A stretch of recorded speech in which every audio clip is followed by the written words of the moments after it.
MGM star actress Joan Crawford was a hit name on Broadway, being one of Hollywood's greatest movie stars and also one of the highest paid women in the United States. But just how far did money take her when it came to her real estate involvements? In today's video, we'll tour Joan's super luxurious homes and see just how luxurious and fancy they are.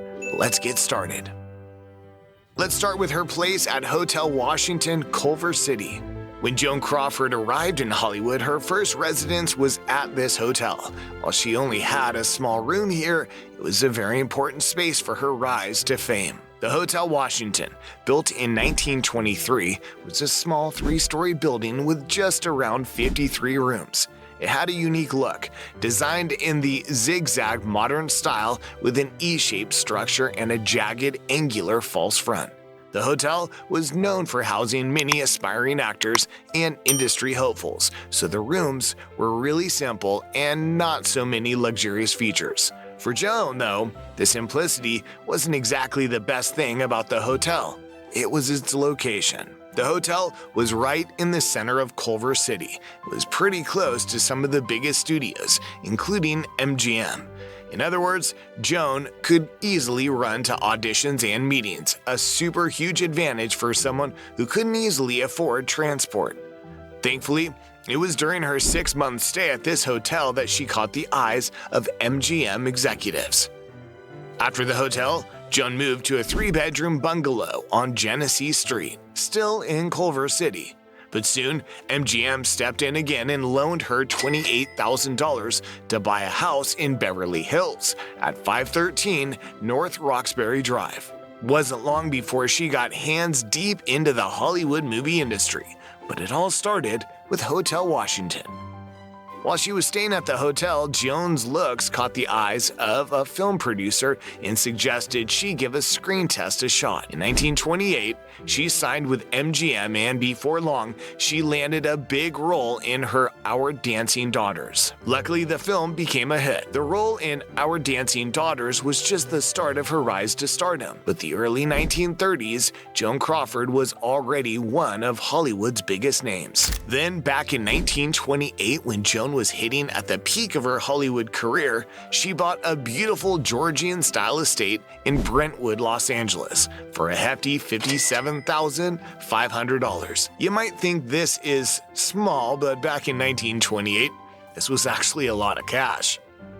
She called this house the El Jodo, a blend of her name with that of Douglas Fairbanks Jr., her husband at the time. It was like the old tradition of Hollywood couples, like Mary Pickford and Douglas Fairbanks Sr.'s Pickfair estate. Let's get into details about El Jodo. To start with, this home was super massive, spanning around 11,500 square feet. With 6 bedrooms and 10 bathrooms, there was plenty of space to relax. The grounds were just as impressive, with a sparkling swimming pool, a combined badminton and tennis court, and even a playhouse with a ping pong table and bar. Inside, Joan trademarked her style into everything. She decorated the rooms with luxurious green and gold silks, making it feel rich and inviting at the same time. And the tropical landscaping surrounding the property turned the estate into a peaceful retreat, a place where she could have some quiet time. But one of the most memorable moments at El Jodo happened in 1946. Joan, sick with the flu, couldn't make it to the Academy Awards ceremony, where she won Best Actress for Mildred Pierce.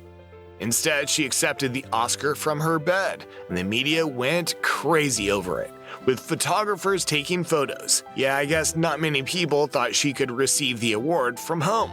Besides being Joan's personal spot, the El Jodo hosted countless gatherings, with its combination of luxury and top-tier amenities making it perfect for entertaining stars, friends, and families even. By 1955, things were changing in Joan's life. She sold El Jodo and moved to New York City, closing the chapter on the house that not only served as part of her career, but also her love life. Let's talk about Joan's dazzling 5th Avenue penthouse, a place that had the perfect mix of the glamour of old Hollywood exoticness and New York style. In the late 1950s, Joan and her husband, Alfred Steele, who was the CEO of Pepsi Cola, settled into this beautiful space at 2 East 70th Street. This wasn't just any building, it sat on the corner of Fifth Avenue and had breathtaking views of Central Park. Yeah, prime real estate. The building was designed by Rosario Candela, one of New York's most famous architects. The neo-Renaissance style gave it this grand look with limestone details and a flat roofline that just screamed classic luxury.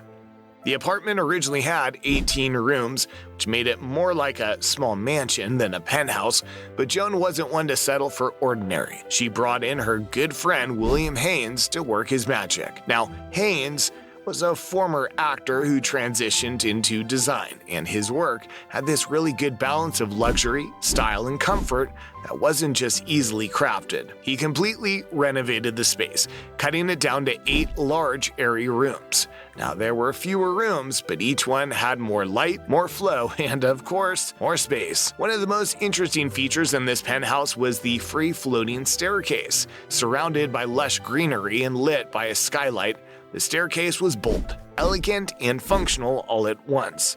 The decor itself was stunning, but not over the top. Haynes went for soft pastel tones, with hand-woven drapes, custom-made furniture, and clever built-ins to beautify the space even more. The master bedroom was decked out in pink and white, and Alfred's bedroom, on the other hand, was bold and masculine with emerald green accents. The living spaces were also designed for entertaining, with big windows framing those gorgeous views of Central Park. Sadly, Joan didn't stay in this dream home for long. After Alfred passed away in 1959, the apartment started to feel too big for her. She sold it and moved to a more manageable place at Imperial House in Manhattan. The exact price she got for the penthouse is still a bit of a mystery, but with a location like that and Haynes' stunning redesign, you know it must have been worth a fortune. In November 1968, Joan Crawford left her grand Fifth Avenue penthouse in New York City for something more modest, at least by Hollywood standards. Her new place? Apartment 22G in the Imperial House, a sleek building at 150 East 69th Street in Manhattan. This was one of the standout post-war designs in the city, finished in 1961, with that clean white brick look and all the bells and whistles you'd expect, including doormen, a concierge, and even a landscaped garden. Now, Joan's new apartment was no tiny shoebox. This was a 9-room stunner, and she bought it for about $500,000, which was a hefty price back then. She worked with designer Carlton Varney to make it entirely her own, refurbishing the place to her taste. Joan loved light, bright spaces, so the place was bathed in soft yellows, whites, and beiges.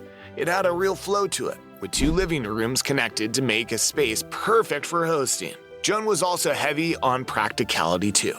One of the 3 bedrooms became her dressing room with closets galore for her famously organized wardrobe.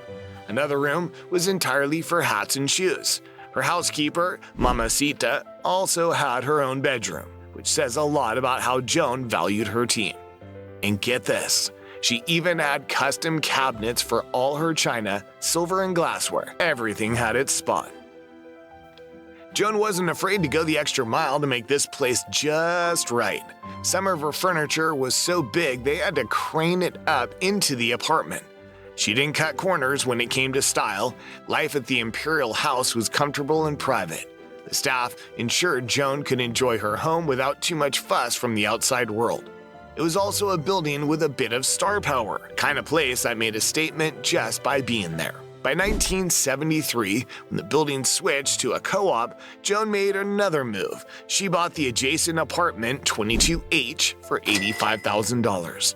This smaller 2-bedroom place was another Varney design gem, kept the cozy, refined vibe she'd created, but it fit her scaled-down lifestyle. Joan lived at Imperial House until her passing in 1977. A couple of years earlier, in 1975, her apartment was featured in Architectural Digest. That write-up showed the world just how Joan balanced everything when it came to her residences. Indeed, she was one of a kind. That's all for today's video. If you enjoyed it, make sure to give it a thumbs up and subscribe to our channel so you never miss out on our latest videos. See you in the next one.